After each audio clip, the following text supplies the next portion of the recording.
Israel's parliament has passed a new law that limits the conditions under which a sitting prime minister can be removed from office, despite objections from opponents that its intent is to shield Benjamin Netanyahu from any fallout of his ongoing corruption trials. And it's the newest wrinkle in the latest political crisis that has swept the Israeli government, driving thousands of protesters onto the streets for months.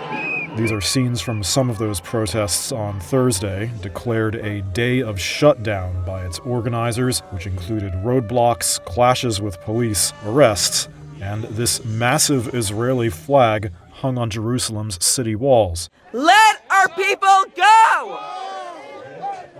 Netanyahu's political coalition of religious conservatives and nationalists are planning to overhaul the country's judiciary system to protect against what it calls overreach by the Supreme Court and restore balance among the branches of government.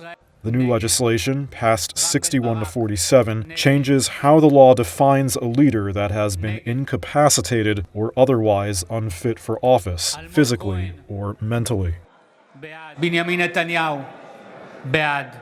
According to the Israel Democracy Institute, a think tank in Jerusalem, the previous wording of the law would have left the prime minister vulnerable to being labeled unfit by the attorney general if the attorney general deemed that Netanyahu was attempting to stop his 3 corruption cases.